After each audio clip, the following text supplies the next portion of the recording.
What is going on, guys? I've been reselling iPhones for the past 2 days, and these are my experiences.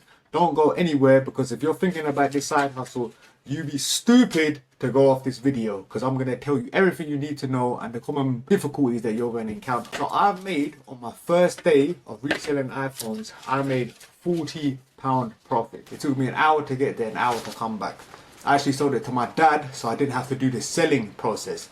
Yesterday, I made two big mistakes with flipping iPhones, and that really made me think that the business model is not for me and a waste of time. The first mistake I made is I overpaid on an iPhone. I paid £170 for iPhone 12, but when I got to the spot, I looked and it had so many scratches. It had scratches on the back, it had scratches in the front, and I was thinking to myself, shit, like, should I actually go with it? But I ended up going with it.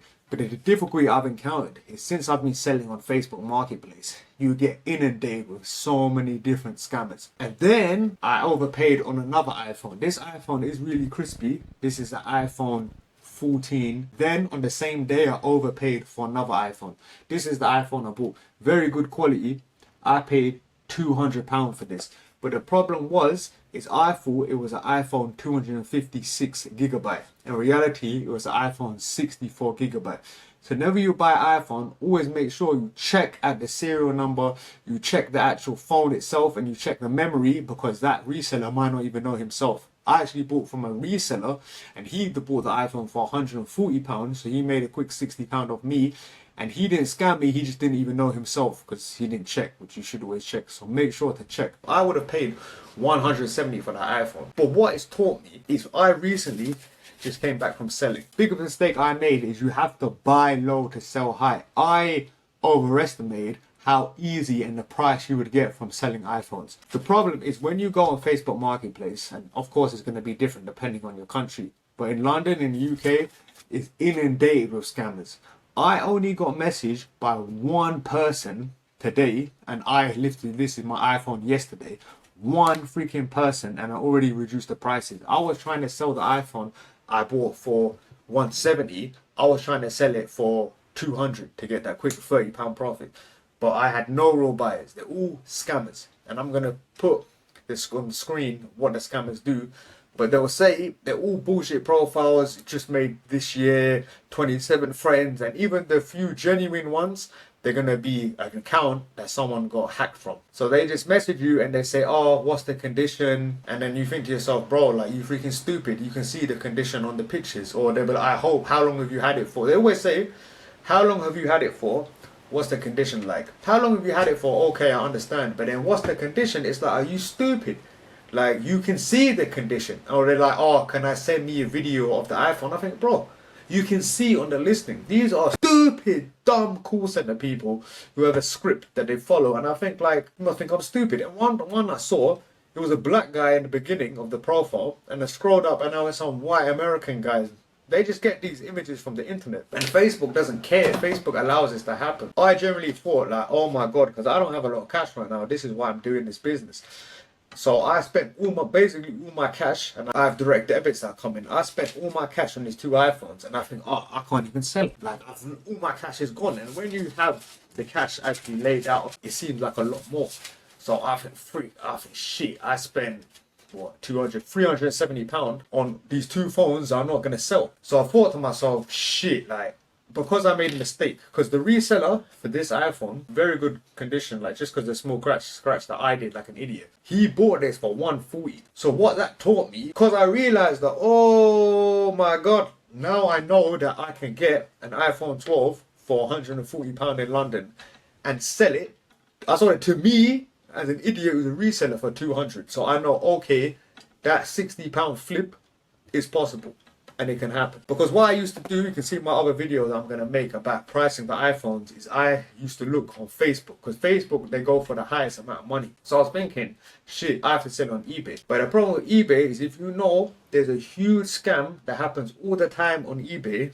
When, let's say I send this iPhone, and this usually happens to smaller sellers. I send the iPhone, boom, goes to the person.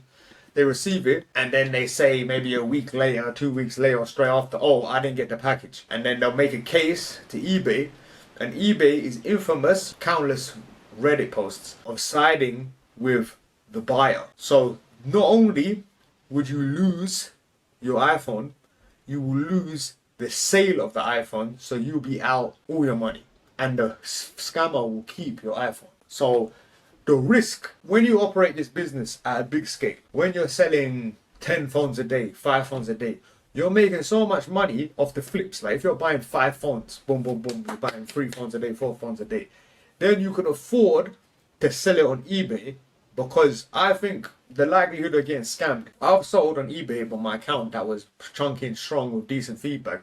I've sold a Steam Deck for like £330. I sold a broken MacBook for like £300. So I've sold a lot of items, but this would be the most expensive thing that I've sold, and there's a risk of it being scammed. It's very common to be scammed, especially because this is a new account. This is an established account. So for me to lose the iPhone's money, 170, I don't have the cash for that. If you got £1,000, you're working with $1,200, $1,300, you can afford to lose one. But if I lost one, I was finished. Now it's so much better because, well, thank God I sold one and I have real cash again. This made all the difference with the cash flow business. Now I have enough money to do another flip. But if I lost 2, the business is finished. This is why they say you want to have £600, because you have enough money to finance the iPhones. But the mistake I made is I bought iPhones that were too expensive and not good condition. Because I sold one, that taught me that selling is possible on Facebook Marketplace. When you're operating at scale and you're selling multiple iPhones, because another thing I didn't realize, I thought, oh, that person's gonna come to my house, they're gonna be right outside, I'm gonna do the sell. No. For me, when I bought the phones, I did that because I'm trying to make money, so I'm gonna go the extra mile. The reseller that I bought the iPhone from, he said himself 2 days max, and he said a secret tip I'm gonna have for you guys: every day you make a new listing fresh. And what he did that I'm gonna do from now on, and I already did, is do a recording. Because if you do a recording, you can see that this iPhone is perfect. So do a recording, because then when someone goes on your listing on Facebook, they're gonna see the recording, and they can see it's tangible. They can see that, especially if you got today's date on it. So obviously it's the 25th of April, then it's gonna look legit. Whereas if it's like someone who's a scammer, or someone's gonna rob them and doesn't even have the iPhone, they're not gonna physically have an iPhone that they're recording with today's date. So it adds a bit of authenticity to the listing, because there's so many scammers for buyers as well, when they're like, here's this link and I'll sell it to you. But sometimes you gotta take a loss. I learned 2 important lessons. First lesson was you have to buy the iPhones cheap. It's self-evident, because I overestimated how much I could sell it for. I thought, this fresh iPhone, I'll put it for $240, someone buy it. Yes sir, buy it for $210, $220. And all of this is going to be dependent on your market, 100%. Like in London, it's going to be very different to, say it's some posh part of England, like Surrey. Like, it's what, £140, no problem. For them, you might get a lot of people who they're okay if someone lowballs them. They're like, I don't even care. Like, I'm rich, I can take less. But if you're in a place that's poor, I saw in one of the YouTube comments that if you're in Liverpool, obviously these men are broke, so they're going to try and get the most money for their iPhone as possible. But in London, it's a bit of a mixture, because I thought the guy who bought it was a reseller, but he was just someone who, I think he said his girlfriend took his iPhone 13 Pro, went back to her country, and then he had to buy a phone that was decent. But he got it for a good price from me. But then if I bought it for 140, I wouldn't have cared. But then how much profit are you going to wait? There's all these things. It's going to be completely different depending on where you're from.